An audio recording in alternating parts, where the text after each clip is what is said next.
மீச்சல் புயலால் சென்னையில் கனமழை கொட்டிய நிலையில் வேளச்சேரி டவுன்சி நகர் மற்றும் ஏஜிஎஸ் காலனி ஆகிய பகுதிகளில் மீண்டும் மழை வெள்ளம் தேங்கியது. இதனால் பொதுமக்கள் கடும் அவதிக்கு உள்ளாகினர். மேலும் வீடுகள் முழுவதும் மழை நீர் சூழ்ந்ததால் அத்தியாவசிய தேவைக்கு கூட வெளியில் செல்ல முடியாமல் மக்கள் வீடுகளுக்குள்ளேயே முடங்கினர். ஒவ்வொரு மழைக்கும் வேளச்சேரி டான்சி நகர் வெள்ளத்தில் தத்தளிப்பது வழக்கம்தான் என்ற நிலையில் இந்த மழைக்கும் அதே நிலைதான் இருந்தது. சென்னை தாம்பரத்தில் உள்ள அரசு பொது மருத்துவமனை மற்றும் நெஞ்சக மருத்துவமனை தரைத்தளத்திற்குள் மழைநீர் புகுந்ததால் நோயாளிகள் கடும் அவதியடைந்தனர்.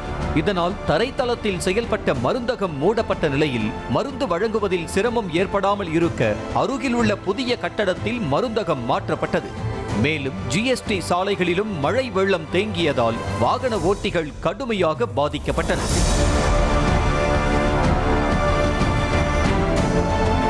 சென்னை வியாசர்பாடி மற்றும் அதன் சுற்றுவட்டார பகுதிகளில் தேங்கிய மழை வெள்ளத்தால் பொதுமக்களின் இயல்பு வாழ்க்கை முற்றிலும் பாதிக்கப்பட்டது.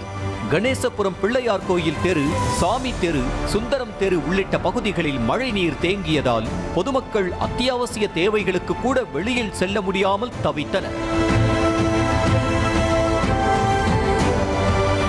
தொடர் கனமழையால் சென்னை பெரம்பூர் நெடுஞ்சாலை பகுதிகளில் வெள்ளம் தேங்கியது. இதனால் வாகன ஓட்டிகள் கடுமையாக பாதிக்கப்பட்டனர்.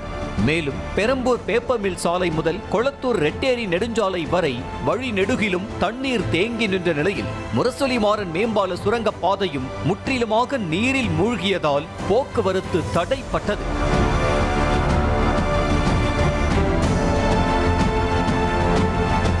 கோயம்பேடு மெட்ரோ ரயில் மேம்பாலம் கீழ் வெள்ள நீர் தேங்கியதால் வாகனங்கள் தத்தளித்து சென்றன.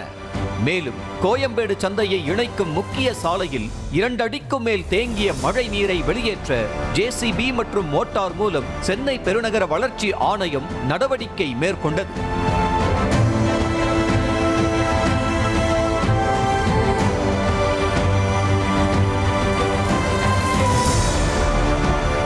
குறுக்குப்பேட்டை பகுதியில் தெருக்களிலும் சாலைகளிலும் குளம் போல் தேங்கிய மழை நீரில் பயணித்த வாகனங்கள் நகர முடியாமலும் பழுதாகியும் நின்றதால் வாகன ஓட்டிகள் அவதிக்குள்ளாகினர். மேலும் ஏகாம்பரம் தெரு, கண்ணன் தெரு போன்ற குடியிருப்பு பகுதிகளில் வெள்ள நீர் சூழ்ந்திருப்பதால் மக்கள் பெரிதும் பாதிக்கப்பட்டனர்.